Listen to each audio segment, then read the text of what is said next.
When I'm auscultating heart and lung sounds, I want to feel confident about what I'm hearing, and my awesome new stethoscope from Echo is a game changer in providing top-notch assessments.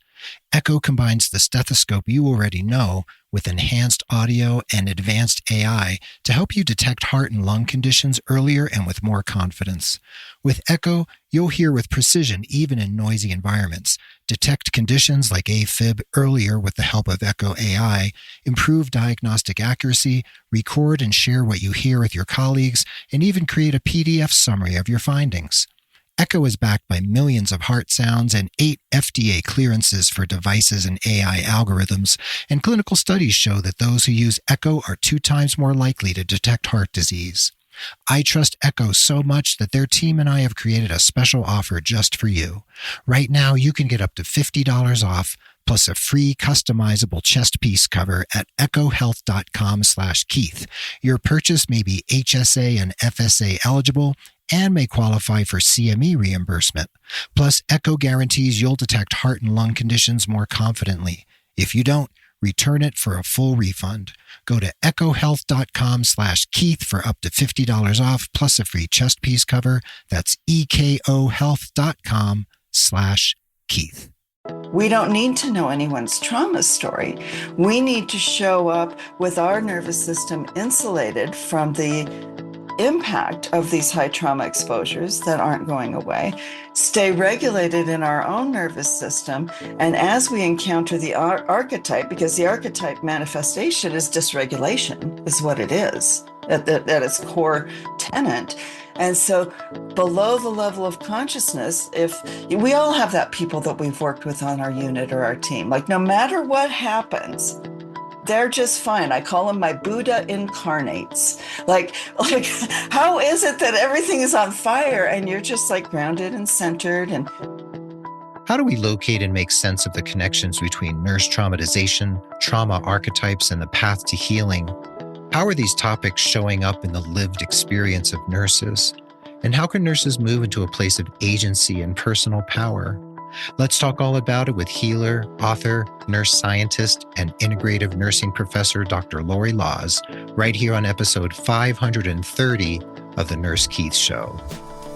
Hey there, this is Nurse Keith. As always, this podcast is about you and your personal professional development, your career, and the healthcare system writ large. And I'm here to share education, ideas, and informative interviews with some of the most inspiring people from the worlds of healthcare, nursing, entrepreneurship, and beyond. I love having you along for the ride, and I thank you from the bottom of my nurse podcaster's heart for being here with us today. If you'd like to help other people find the show, consider leaving a rating review over on Apple Podcasts. That's very, very helpful. You can also share the show with anyone who you think might enjoy it or get something out of it. It is also on Spotify, YouTube, etc. Anywhere you get podcasts, you will find The Nurse Keith Show. And no matter how you're interacting with us, sharing, listening, etc., we appreciate you being here so much. You can head over to nursekeith.com to find the show notes for this episode. And the show notes can also be found in any app where you're listening on whatever device you choose. And as I said today, we're here with Dr. Lorre Laws, and Lorre is revisiting these topics with us from her June 2025 appearance on episode 515, where we were talking about nurse traumatization. And Lorre, gosh, there's so much to talk about. And I was just re-listening to episode 515, and you were brilliant on that episode. And I want to figure out how to address these issues in my relative ignorance, because you go so deep into it all. But for those who haven't gone back and listened to 515 first, which I do recommend, how would you first, let's redefine what nurse-specific traumatization is and where this silent epidemic lands with us right now as we're recording this. Beautiful. Thank you so much, Keith, for having me on the show. It's just an honor to be here with your beautiful community. And the silent epidemic that is nurse-specific traumatization emerged out of my research and also the research of Dr. Karen Foley, who brought forth the middle range theory for neuropsychological trauma. And so we didn't know we were working on the same thing at the time. And her middle range theory came out about the same time I was writing my book. And we were both circling around this kind of grander research question, which is, what if it's not burnout? At least that was my research question, was, what if there's something more going on here? Right? We've been 50 years, I've been around since the 70s when I got my start as a CNA, and we haven't really moved the needle on quote unquote burnout. And so that led me and other neuroscientists to start being curious around why that was the case. And so what I think a big part of what has happened is historical, is that we didn't have trauma informed language or frameworks back in the 1970s when burnout syndrome was first published and research started on that particular discipline. And so here we are now, 50 years later, and what we are finding is that when you take a look at the symptoms of quote unquote burnout and you map them to nurse-specific trauma, which is just, a very specific type of trauma. Our body doesn't care what we call it, right? Whether it's, personal trauma, individual trauma, nurse-specific trauma, our body responds the same way.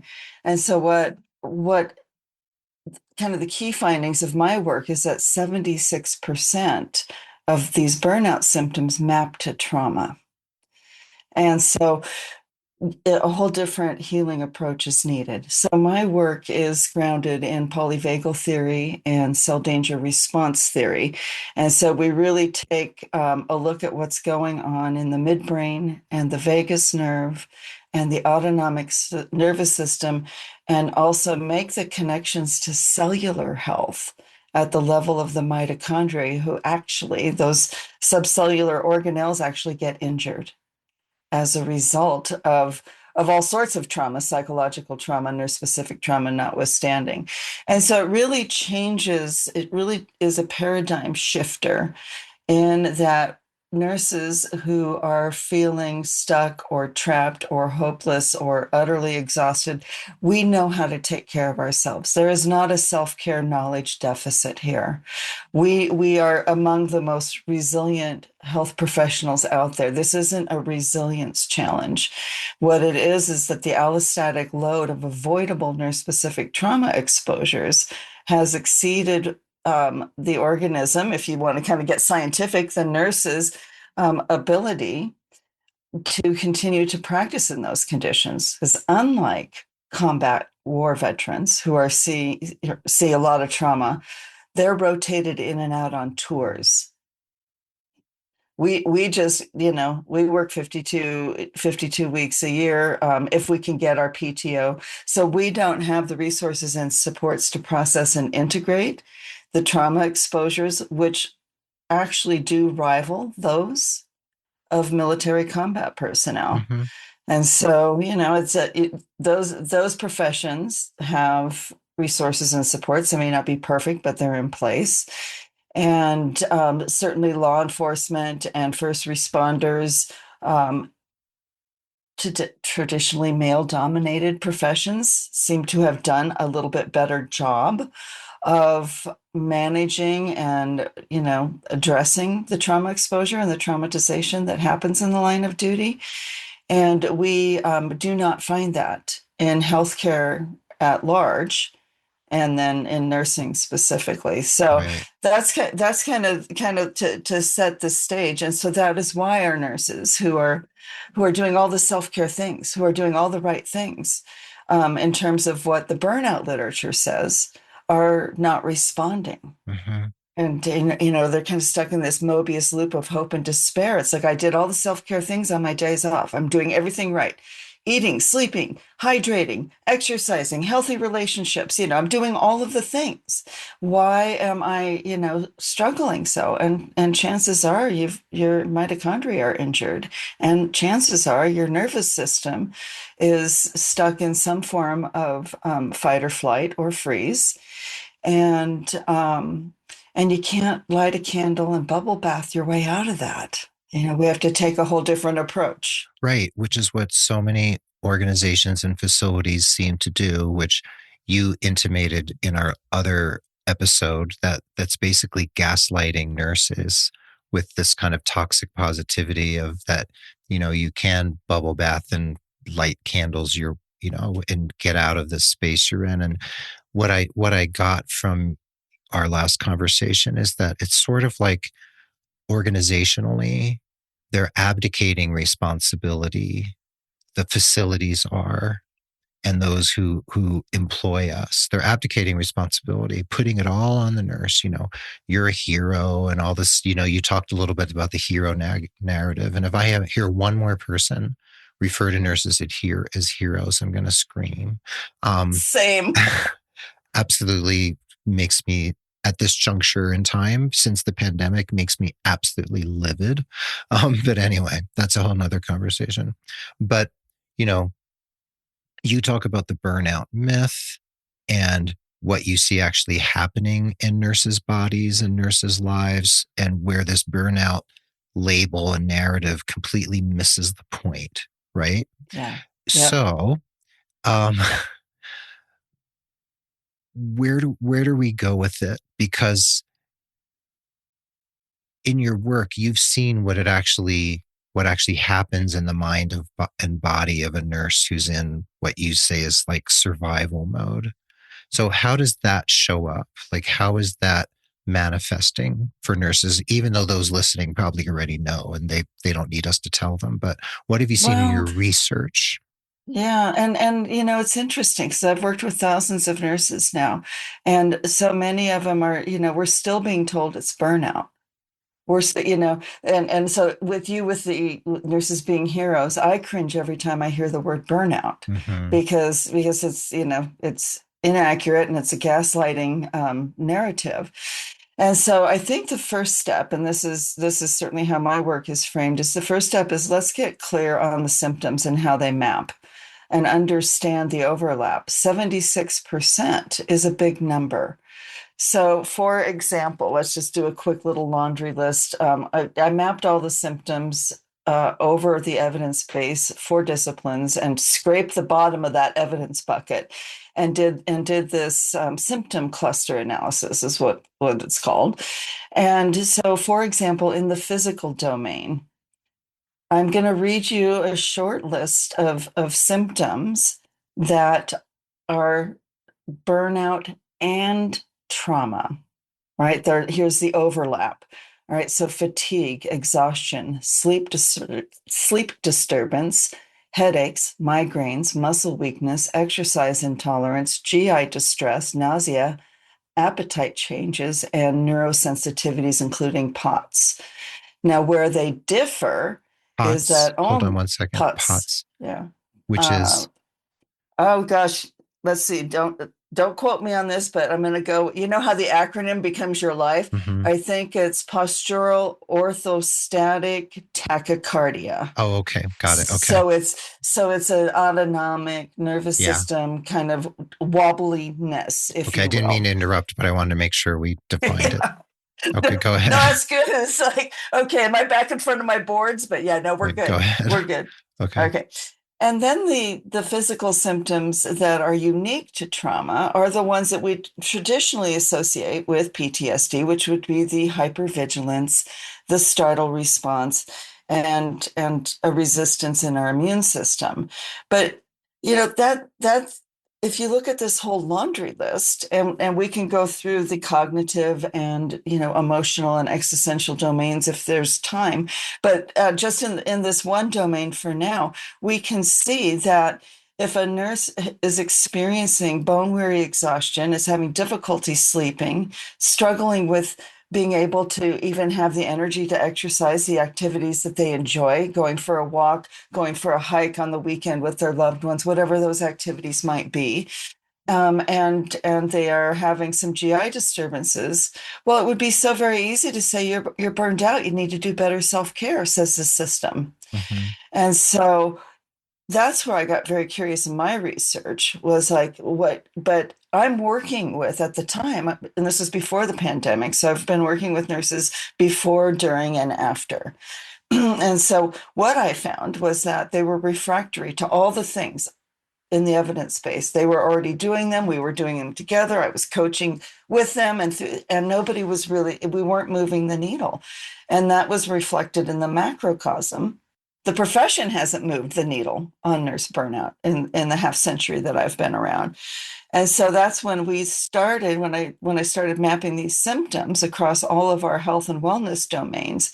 And kind of looked like the quintessential character on a detective show with all my boards and strings and everything in my Connecting one office. push pin to the next, right? Yes, and all the strings. I'm like, holy heck, we have something so much bigger. So I just and Foley's middle range theory wasn't yet published, and so this was just me kind of doing my own research at that point without that framework.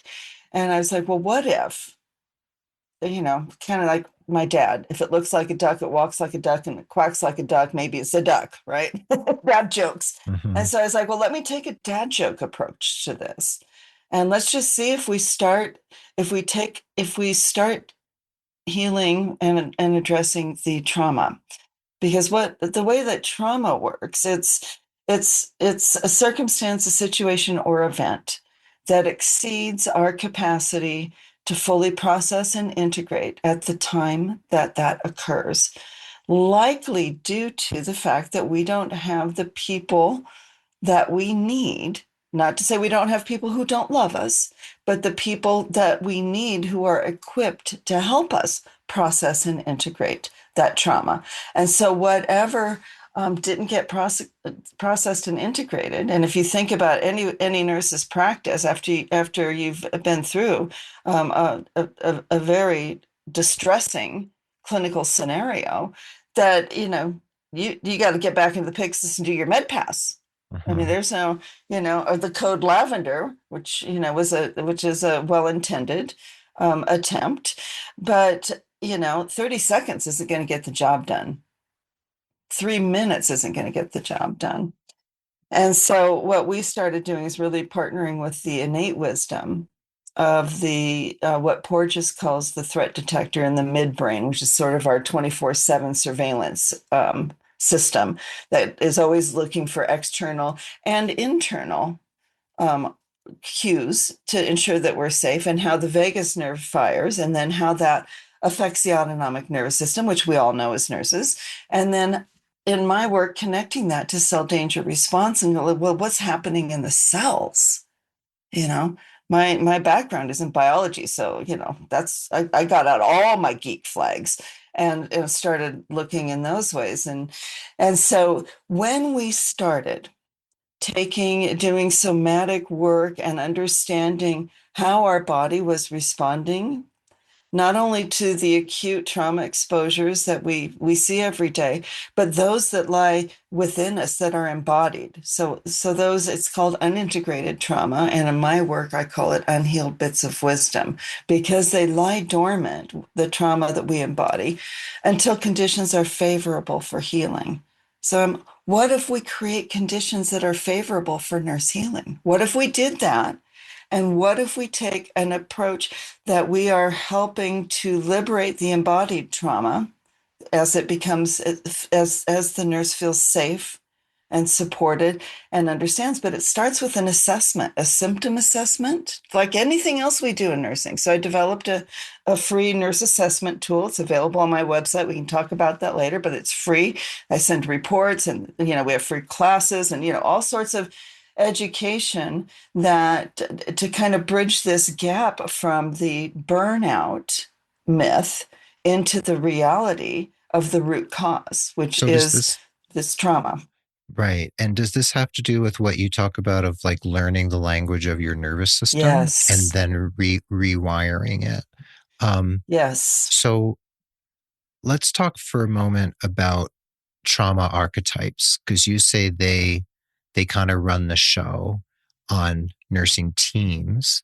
And if you and you've mentioned in the other episode too that we heal better when we heal in community, rather we're not wired to heal by ourselves. I forgot how you characterize it exactly, but that's basically what you were saying, that we heal better in community, and that's how humans actually that's how we actually work. We can't go off on our own in a cave and heal ourselves. So some of us maybe can manage that, right? Well, there's a percentage. I mean, a part of this is very intimate, personal healing Mm-hmm. work.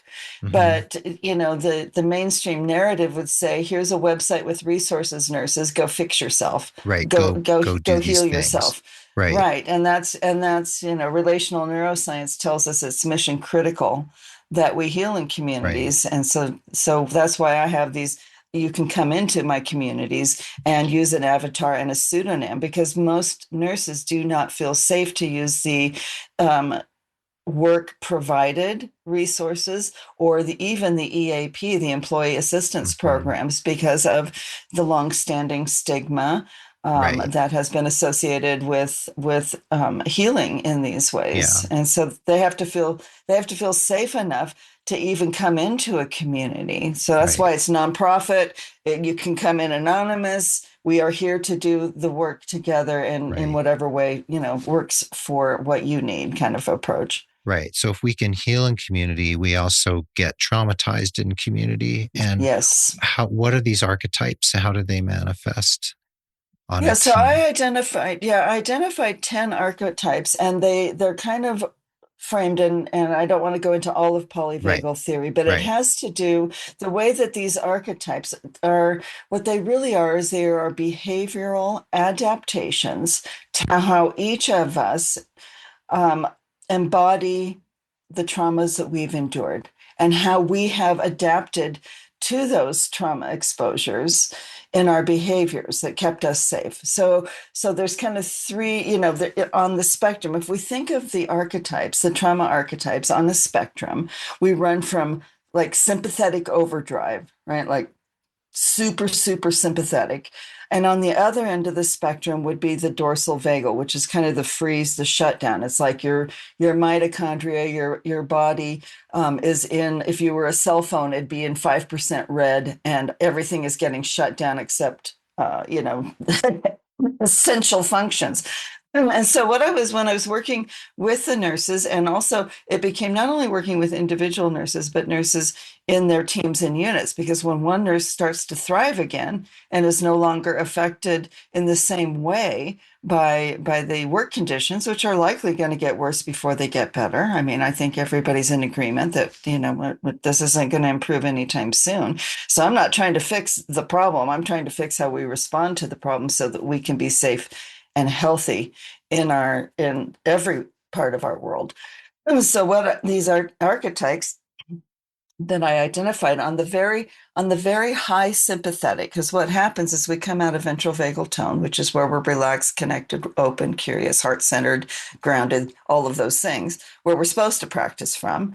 And then we go into sympathetic, a little bit of sympathetic to respond to the stressors, and then we're supposed to go right back down to ventral vagal. But what happens is most people are in sympathetic overdrive. We're kind of stuck in this fight, flight, or fawning behavior. And if that persists, then we go to the other end of the spectrum, where we start getting into the freeze and the collapse and the shutdown.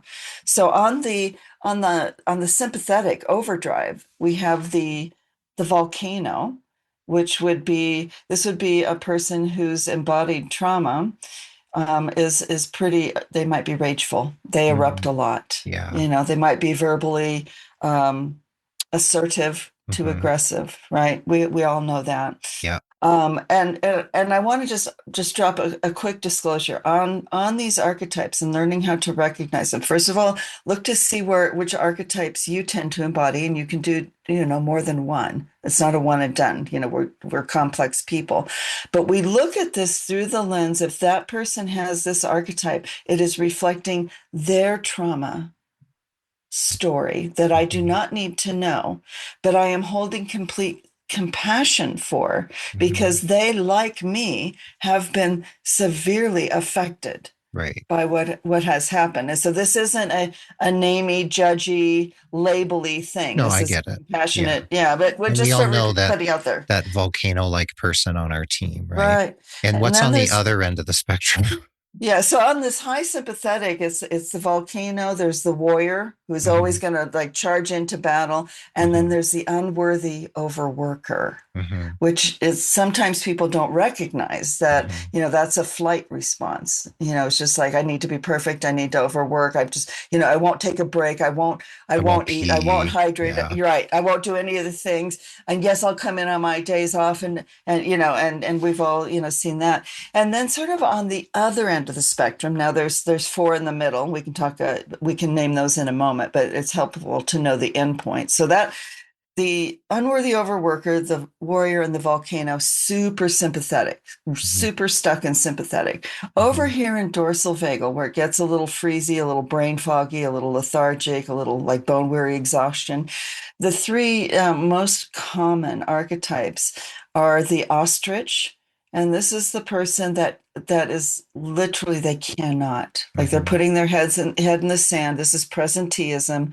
I'm going to do what I can. I'm doing the best that I can. I'm not at my best, and I can't even deal with this. So I'm just going to try and get through the shift or That the makes day. sense. Yep. Yep. Right. And then we have the forsaker. And this is the person that's like, well, I guess I can't take care of myself and I can't take care of the situation. So I'll just throw myself under the bus. It Hmm. doesn't matter. I'll just be forsaken. I'm just a chess on the corporate board. I'm a pawn in the chessboard. And then there's the chameleon archetype, which is like this is where kind of that fawning behavior can show up. It's like, well, what do you need me to be? Hmm.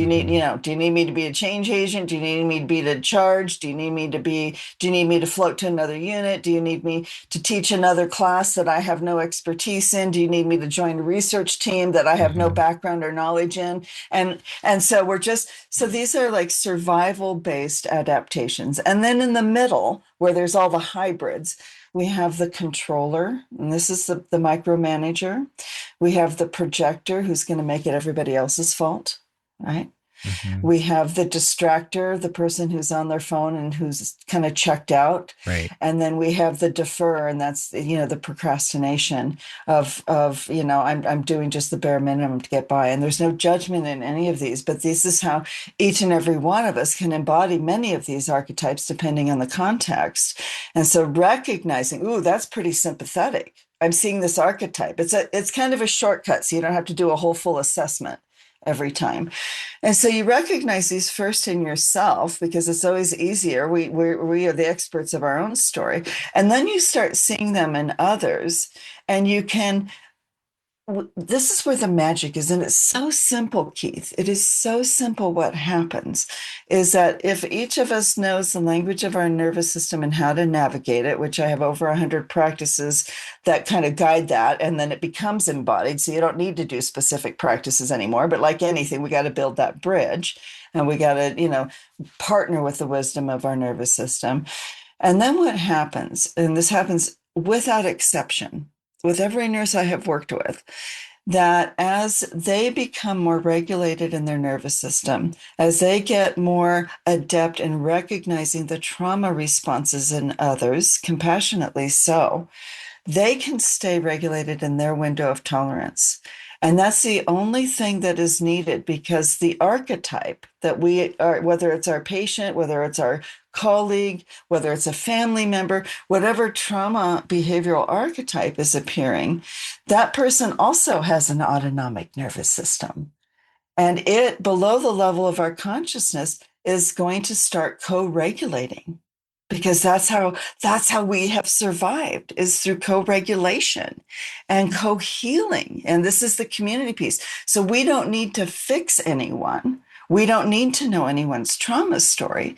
We need to show up with our nervous system insulated from the impact of these high trauma exposures that aren't going away, stay regulated in our own nervous system. And as we encounter the archetype, because the archetype manifestation is dysregulation, is what Hmm. it is at its core tenant.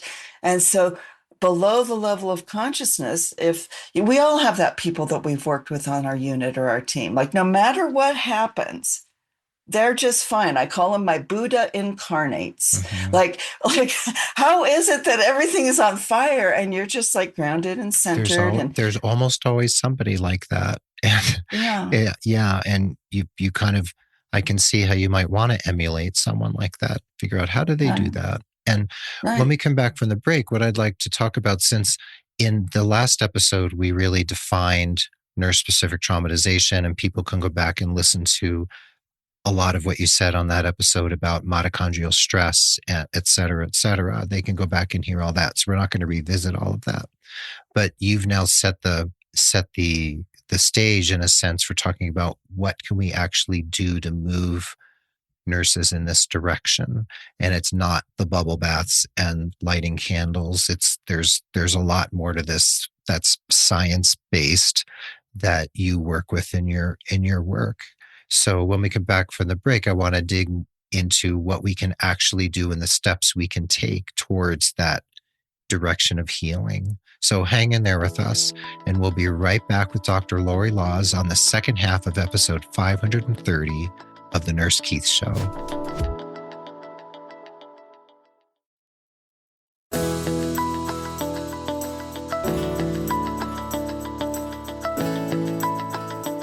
And welcome back to the second half of the episode. We're here again with friend of the pod and my friend and colleague, Dr. Lorre Laws. And Lorre, right before the break, you were talking about the archetypes, these trauma archetypes that we witness. And you said it's not to label people, it's not to blame people, it's just a way of doing a quick assessment. And I think I could identify how I've filled several of those different archetypes in different circumstances in which I've been over my 29 years in nursing. I think I've been in that place of being the person who just says, "What do you want me to be? Where do you want me to go? I'll do whatever you need me to do." I've seen myself do that. And I could see myself in several of these archetypes that you were naming. Definitely not the volcano. I've never gone there, but some of the other ones, I can see that. I think there's even been circumstances where I've kind of been in the ostrich archetype space of just like putting my head down and just kind of like doing what I need to do to get through. I can see that in myself too.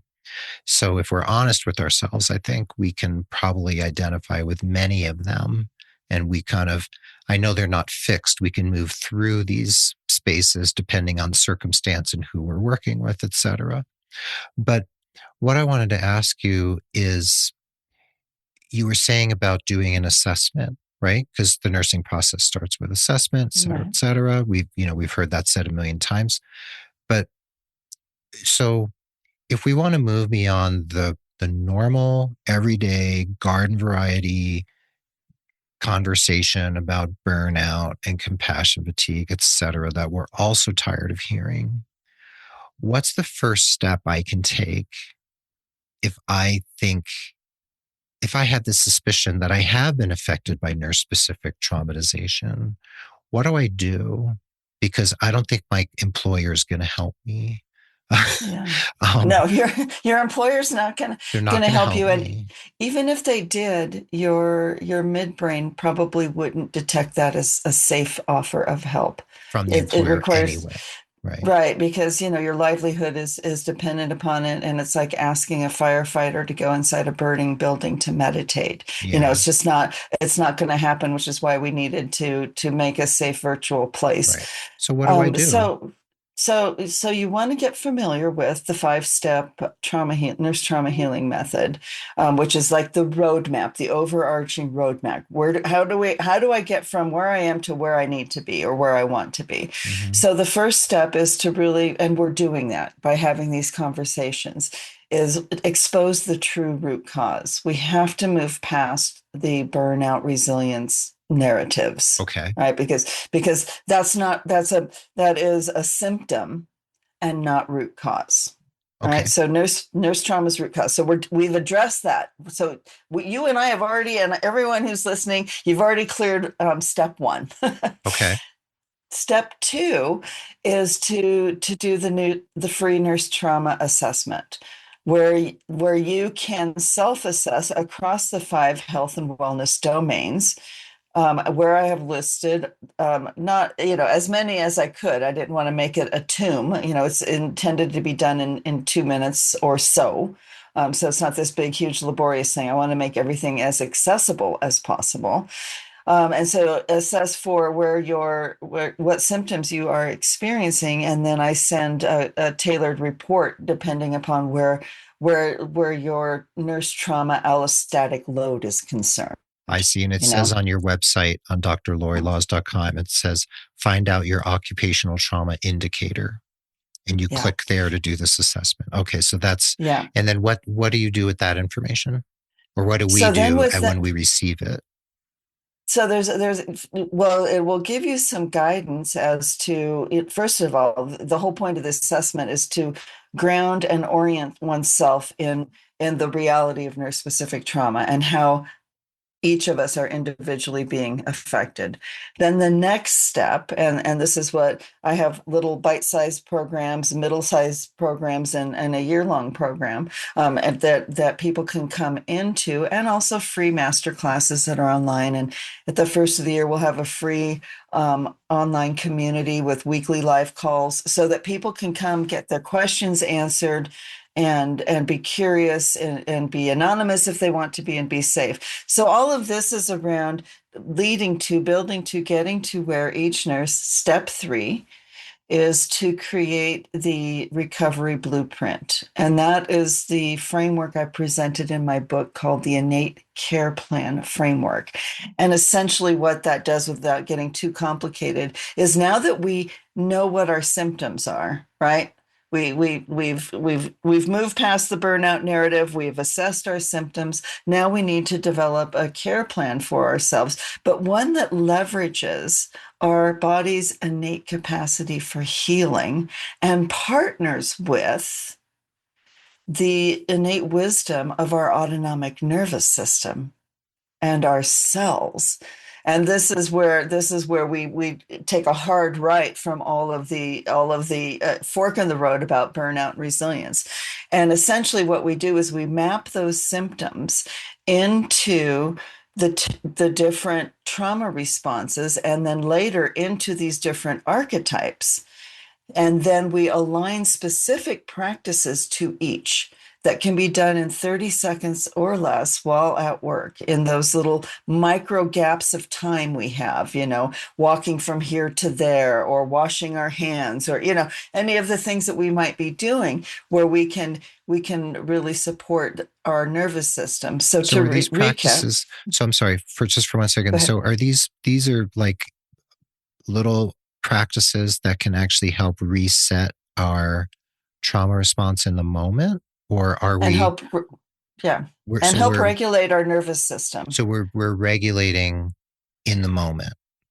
We're regulating in the moment, which helps with our nervous system resilience. Mm-hmm. And it also sends signal, because the midbrain, where this threat detector process happens, is not doesn't understand language. So if you're in a very stressful or traumatizing situation at work, which most are, you can't tell your midbrain, I'm safe. Those words are lost on the midbrain, Mm-hmm. right? And so what these micro practices, and I call it micro doses, matter, right? 30 seconds throughout the day, as many times as you can, just do a little baby microdose that sends a signal of safety that the midbrain can understand, a signal of safety, and it can downregulate and bring you closer to regulation, as opposed to getting more on that sympathetic overdrive, or having that kind of fawning, freezing thing coming online. So understanding how each of our individual nervous systems that respond to the traumas that we are experiencing and have endured, and curating a plan of these practices for each of those states. So no matter what trauma response no matter what archetype one is embodying, you've got 3 on the ready that you Mm-hmm. can do in 30 seconds or less while you're at work. Okay. So I have a couple questions. One Yes. is, what are the experiences of some of the nurses you've worked with who actually have adopted some of these practices, the people who've gone through your academy and done the assessment, et cetera? what happens for them, even if they're in a high trauma environment. What's their lived experience? I love synchronicities, Keith. And one of your listeners, well, several of your listeners actually have found their way into the academy. Oh And wow. yes. And so how beautiful is that? And I have permission to share one nurse's story. And she's a NICU nurse of over 30 years. Right. So this is a very, very established and Mm-hmm. seasoned nurse, and went through step one, step two, step three, and now she's in step four, right? She's been in the program. We have like weekly private calls in the academy, so they get one-on-one or small group support. And so what has happened for her, which is what's happened to everyone, is that now she's kind of, so that step three, the innate care plan and mapping everything to your symptoms and all the practice, once that's the navigating your nervous system. So once that happens and you get more comfortable and proficient, like any practice, right? Like any lifestyle change, what happens now is that she's going into work and all the same shenanigans are happening, Of course. right? And she was really, really struggling with the NICU babies who were withdrawing because their nervous system is a live wire, and not that she had any judgment, but because she herself, prior to coming into the academy, was so dysregulated. So now we have a dysregulated nervous system caring for a dysregulated nervous system, right? And so that's very difficult for both. And so what she has found is that in step four, she's mastering her window of tolerance, which means she's able to hold nervous system regulation independent of external circumstances. And so now, just last week in the live call, she said, "You won't believe this, but I am able to sit with these really, really, difficult situations for these NICU babies, and I'm just able to co-regulate with them. Mm. I'm not doing anything but for the first 2 minutes, but just holding them. And because I'm regulated in my nervous system, she's like, it's palpable. The shift that the babies start to, and these are itty bitties. They don't have their brain isn't fully developed. They can't have conversations with their midbrain about this. They can't themselves send the signals of safety, but they are detecting her regulation, and start syncing up to that. Wow. I'd love to And see some research on that. yes, you know what, Keith, there's so much research to be done Mm-hmm. around all of this. And she now has become the Buddha incarnate on her unit. And she heard you on She's episode 515. she came right into the That's academy, and she's been fantastic. I'm so and happy she's to hear been that. so engaged. Yeah, I have full body chills as I'm Mm-hmm. as I'm speaking to this, because she is now helping the other nurses on the unit. They're like, "How come you're okay?" Mm-hmm. And things aren't okay. All the shenanigans, we don't need to go into that. We're all living them. No. Um, and so she's like, yeah, she says they're there, but I don't react to them because I first, the single most important thing is to stay regulated in my nervous system. Those are my words, not hers, but she's Yes. embodied that. And so when you are so grounded and centered and you're so regulated in your nervous system, you're not in all of those trauma archetype reactive patterns, Mm-hmm. So right? she Because, so she went through the academy, she identified the archetypes that she yep, embodies, et cetera, and then began utilizing these practices and found that she can be in the same environment in a different way. in a completely And her different way. colleagues notice, like you Her said. colleagues notice, her patients notice, Mm-hmm. she noticed. She notices. Um, she's not as bone weary, exhausted. Mm-hmm. She was having anxiety attacks on her days off, knowing that she had to return.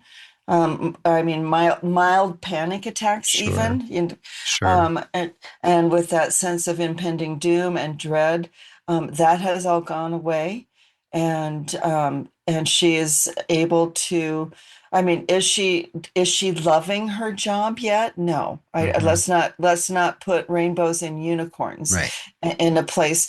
But is she going to work and feeling better and doing better and is less impacted in her nurse trauma symptoms, Mm-hmm. which we are assessing throughout the program, Sure. right?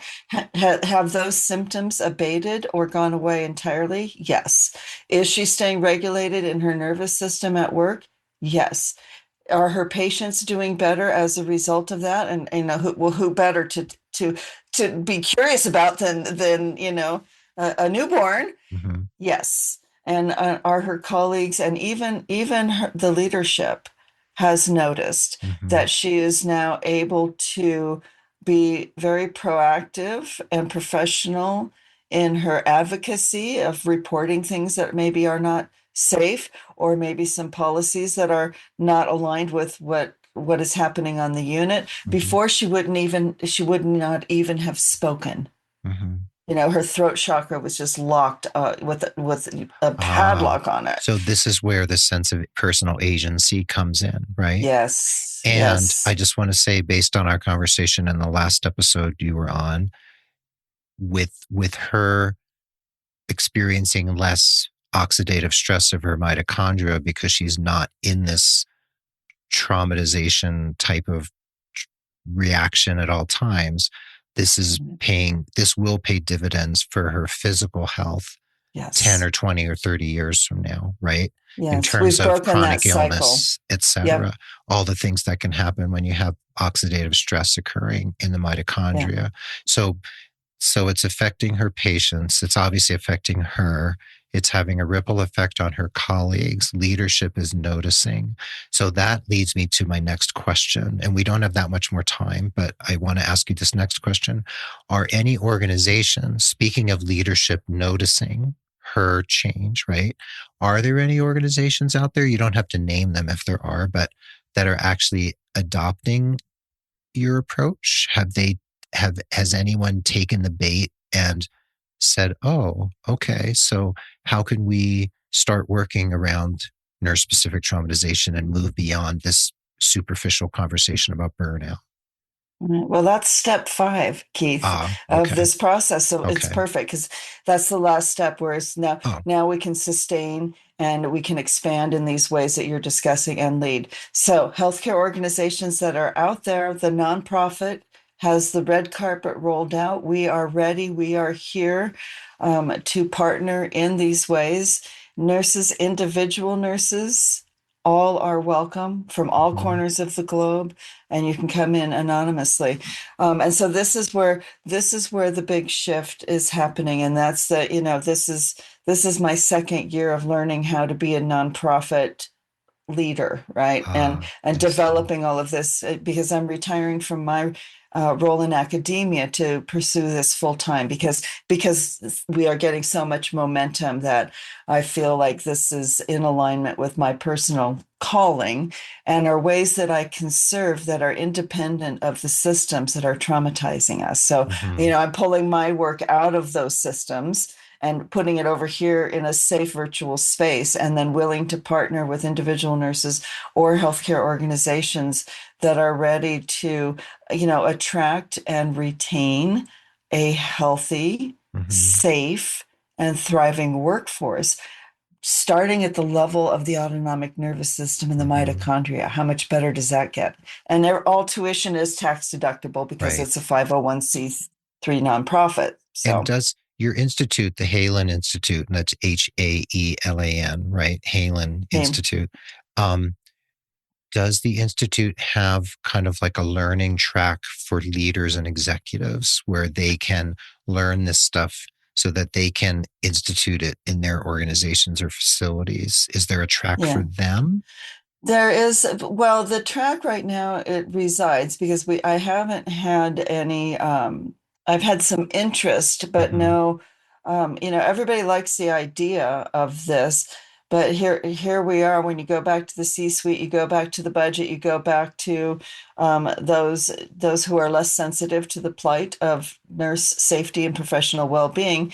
It hasn't gone there. But the last module in the academy is it's a 12 module, and the last module is all about leadership Ah, and okay. strategies, and 3 sets of principles to guide the difficult conversations. I don't assert that I have the solution for every organization, for every hospital or system, but I have the framework that emerged, and it's grounded in integrative nursing, so that it has everything that you would want to have for your workforce in terms of really sustainable change Mhm. that doesn't cost a lot of money. This is, we're working with the autonomic nervous system. We're working with the vagus nerve. This is not a complex hyperacute intervention here. Mhm. We're bringing it back to real. We're Mhm. bringing it back to root cause. So those are the ways in which I can, be of service through it. And it's the Halen Academy, is the name of the nonprofit, just to make it, a little more confusing. I didn't think that one through. The Halen Institute would have been a much better choice, Keith. But it's Mhm. the Halen Academy, and it's all on my website there as well. And we're so grateful for anyone who feels guided to make a donation, no matter how large or how small. We do have nurses who are in need of these programs, who don't have the financial means. They're accessibly priced, but some, nurses are struggling right now Right. in many different ways. So that's kind of the 5-step process, and that's the roadmap that any nurse or any nurse leader or any healthcare organization can guide their workforce through, to get us back to where the system isn't going to change. These trauma exposures are not likely to change Mhm. Mhm. anytime soon. And so, what do we do in the interim? What do we do in the interim? Because system and social change takes forever. We don't have forever. We're going to be, the world's going to have half the number of nurses it needs in 5 years, Right. Right. right? So what can we do now? This is what we can do now. we I like can that. we can yeah we can take this step and get everyone feeling safe and regulated in their nervous system, and then we start co-regulating, and then we start leading changes. We start working from our healing scars instead of our hemorrhaging wounds, is Oh, really I what we're like doing that. here. That's a really good one. Our healing scars versus our hemorrhaging wounds. And Yeah. when someone does this type of work with you, this work around your expertise in neurospirituality, et cetera, and they do this level of healing and self transformation, you've said that it's sort of like the first permission slip that people need to write for themselves. So what happens for people when they feel like they're in the driver's seat like this? Like what have you seen in some of the nurses you've worked with? Where does it take them? How does it change? Because it might change the way like it changed the way this particular nurse who was a listener to the show, how she approaches her work in the NICU, right? And that's great. And then it affects her colleagues and her patients, et cetera. But what does it do for her otherwise? Like, does it change that person's ability to just kind of like take a look at their life or reassess the direction of their life? Have you seen anyone kind of like transform in other ways? Huge transformations, Keith. I'm Mm-hmm. so glad you asked that, because that really is at the heart of what we do. And kind of in the biggest of pictures, my work is to help nurses liberate themselves from being oppressed, marginalized, and disenfranchised, and treated as chattel, as opposed to the vital professionals and providers of care that we are. So what happens as a result of this in the big picture is that we move out of being subjugated and subordinated into a sense of liberation and empowerment. And it makes it so much easier to navigate one's career when you have freed yourself from the carrot and stick of having thinly veiled threats to your license, to your livelihood. The culture of toxic positivity. You're a healthcare hero. Your work fam needs you. When you liberate yourself from all the eye rolling, um, cringe worthy narratives that are out there, then what really happens, and again, at full body chills as I speak this, is that we reclaim our sense of agency, of professional agency, that we are not a disposable pawn on the unit or system or organization's chessboard. And some nurses feel as though they need some. The nurse that we're just speaking to, she's doing so well, she doesn't want to leave now. Mm-hmm. She's ready to be deuces, I'm out. But she loves NICU and she lives in a small rural area, and there's not like she can just drive across town, right, to practice. And so she's found her way that she can stay and be healthy. Other nurses are like, yes, I'm doing so much better, and this organization or this unit is no longer a good fit for me. It's Um, misaligned, that's right? that's where I was going. Like, Yeah. are they And voting with their feet, basically? then vote with your feet. And a handful of nurses are like, you know what, I want to be on the side of the wellness, and I want to be on this, or I want to do this other thing. I want to be a photographer, tuning into your healer's heart of what matters most to you in our life, is a part of my framework. And so really listening deeply to your deeper callings and your deeper truths. And if it's time for you to leave the profession, now you have done so in a very safe, aware, regulated, non-reactive, making a conscious next choice for what is going to bring you the fulfillment and the experiences that you want, rather than so many of us are just knee-jerking out of survival, and that's real. It's Mm-hmm. real. But once we get ourselves kind of regulated out of the freeze, out of the deep freeze, out of the sympathetic overdrive, we're in our window of tolerance, like our NICU nurse is now. And from that point, you have clarity. That clarity comes when we're in ventral vagal tone. It is not available to us to be curious about the world or be having our best judgment when we're in sympathetic overdrive or in the dorsal vagal collapse. Mm. We don't have discernment and clarity in those states because we're locked into survival mode. There's are many different levels of transformation that you've seen occur, and that's It's it's a miracle. I mean, I it's the reason I get up every morning, and it's so simple and so difficult to live. The concepts and the evidence is simple. mm-hmm, This is not a hyper acute complex thing, mm-hmm. but the journey is one that I don't want to sugarcoat anything. I mean, trauma healing can be it can be uncomfortable at times. It can be, but that's why we hold each other in community. That's why I show up live every week, like for live calls. I'm not just pushing resources out on a website and saying go Mm-hmm. slink off and fix yourself, nurses. Like that, we're the opposite of that. And so, yeah, it is such a beautiful unfolding and remembering and transformation that I have decided to retire from academia, which I very much love that job and that role, to do this full time because I have never experienced anything in my career that has lit me up in terms of facilitating healing in the ways that I'm doing now. And it That's is, great to yeah, hear. yeah, That's it's really great to beautiful. hear. Wow. So last time we visited these four questions that I ask all of my guests at the end of the show, and I don't want to revisit the same four because we did that just a few months ago. So I want to ask you some other questions. So tell me first, you just mentioned retiring from academia and moving into this work full time.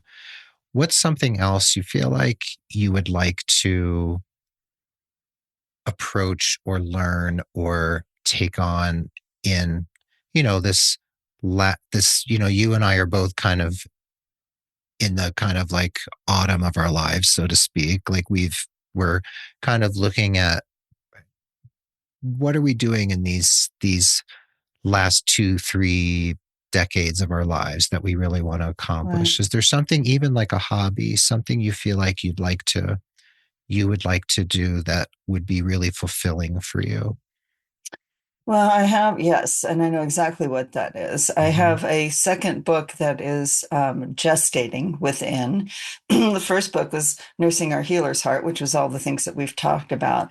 The next one will be Nursing Our Healer's Soul. Mm-hmm. And once I get all of my post-retirement academia, I'll still be doing this full time, but once I get all of that sorted and settled and complete the transition, I will be doing a year tour around the world to visit all of the ancient sites where the divine feminine or the ascended masters of the divine feminine Mm-hmm. have touched. And I'm going to really lean in because what happens for people that come through this program is now there is an openness and we're reconnected spiritually, right? There's the awakening process can start to happen, or people's spiritual gifts and abilities start to come back online, right? Because we can't access those if we're stuck in survival.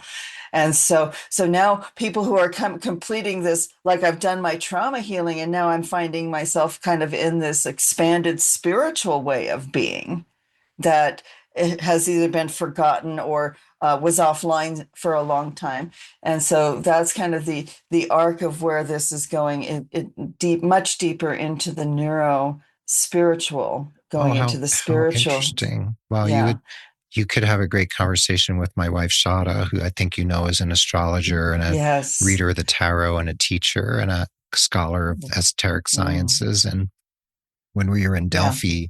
Delphi on her honeymoon, that was a really very important time for her. And there's a place in Turkey called Aphrodisias that you might be interested in if you haven't heard of it. Aphrodisias. No, but I'm It's in listening. Western Turkey. It's a place where the cult of Aphrodite was practiced for over 10,000 years. So you and I will have to talk about that. So that's one of those places.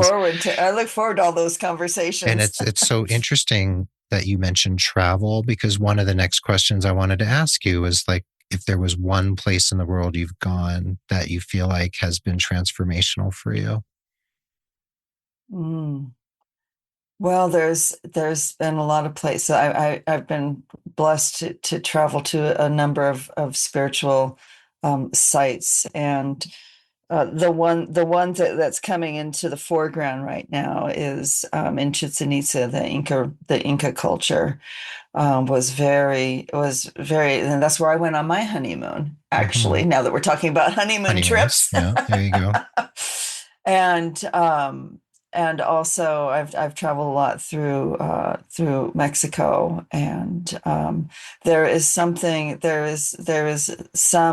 felt deep reverence and remembrance and some sort of knowing, even though I have not studied any of it, but it's all very very embodied, very felt, and so those ancient sites for me where I can't, I'm a sensitive.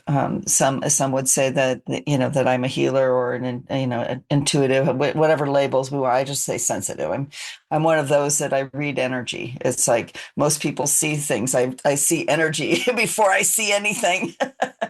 And so the energy signatures in those spaces are just for me, it's like drinking the finest of wine. It just feels so good. So more of those, and I'm really really curious, and I'm studying the Gospel of Mary Magdalene right now, and really curious about the divine feminine, which has not been as prominently represented Mm. in traditional mainstream spiritual approaches. And so, not with any agenda or dogma, but just out of this kind of felt sense, this embodiment, and just being naturally curious, I would like to go visit those sites and let those experiences inform my next book because Well, and I can feel it. Yeah. yeah, and I can just feel a memoir coming down the road in 10 years or so when you look back at all of that. So that's Yeah, exciting, maybe. Lorre. So if people Thank want to you. find you, they go to Dr. Lorre Laws, and that's DrLorre drlorrelaws.com. And that's where they can find the Halen Academy. They can find your book, Nursing Our Healer's Heart. They can find, there's a special page here for home health professionals. And I just started working in home health full time again. So I'm going to look at that. And they can also find the Healer's Journey with Dr. Lorre. That's your podcast. And they can find the Healer's Heart Assessment, where they can work one-to-one with you. So I recommend people go to Dr. Lorre Laws, just like that listener did, who's been through your academy, who you just referenced. So that makes me really happy that someone listened to that last episode and decided to work with you. So Lorre, thank you so much for doing this and revisiting this conversation so soon after the first episode we did. And thank you for all the great work you're doing. Well, thank you, Keith. And and I know I speak on behalf of all of your listeners that we are just so grateful for all that you are and have done and continue to do for our profession. And your light and your love don't go unnoticed. So thank you for having me on the show and for all that you are doing. You're one of my not heroes. Oh, thank you, Lorre. I appreciate that very much. Well, there you have it. Thanks for listening to this episode of The Nurse Keith Show. The show notes are in the drop-down menu labeled podcast on nursekeith.com, and they're in the show notes in the app where you happen to find yourself listening on whatever device you're using to connect with our podcast. I hope you feel uplifted and empowered from this episode, and I encourage you to go to drlorrelaws.com, DRLORRE, drlorrelaws.com. Check out the Halen Academy, her book, Nursing Our Healer's Heart, and all of her other resources. The Nurse Keith Show is a proud member of the Health Podcast Network at healthpodcastnetwork.com, and we're adroitly and kindly produced by Rob Johnston, the amazing, inimitable Rob Johnston at 520R Podcasting. And before we say goodbye, I'll leave you with this quote by the musician Robert Fripp: "May my living honor my parents. May my living repay the debt of my existence." Be well, dig deep, seek joy, keep in touch. This is Nurse Keith saying adios till next time from beautiful Santa Fe, New Mexico, and Dr. Lorre Laws saying arrivederci from Boise, Idaho at the moment. All right. Thank you, Dr. Lorre. Thanks to everyone for listening, and we'll catch you on the proverbial flip side.